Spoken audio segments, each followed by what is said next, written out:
तर दिल्लीमध्ये सीजेपीचं आंदोलन सुरू असतानाच महाराष्ट्रातही ठिकठिकाणी स्थानिक पातळीवर आंदोलन केलं जाते। हीच बाब लक्षात घेता राज्यभरातील पोलीस यंत्रणा अलर्ट झाल्या। दरम्यान पोलिसांचा बंदोबस्त असताना एका महिलेला संताप अनावर झाला आणि या महिलेनं पोलिसांना चांगलंच सुनावलं। राऊतांनी या महिलेचा व्हिडिओ अपलोड करत महाराष्ट्र सरकारवर टीका करत महिलेचं कौतुक केलेलं आहे।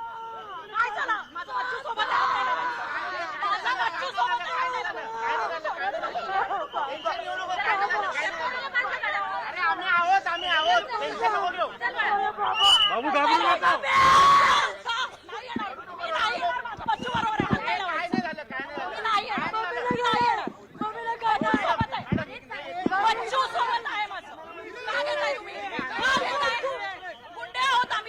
दरम्यान राऊतांनी पोस्ट करत सरकारवरही निशाणा साधलेला ते काय म्हणाले ते आपण पाहूया। विद्यार्थी एकता जिंदाबाद जिंदाबाद।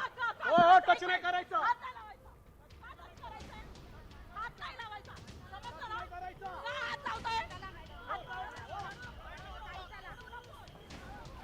हाच संताप हे भ्रष्ट सरकार जाळून टाकेल असं म्हणत यावेळेस राऊतांनी निशाणा साधलेला आहे। साम टीव्ही मी नेहमी पाहतो, त्यावर दाखवलेल्या बातम्या रिलेट करतात।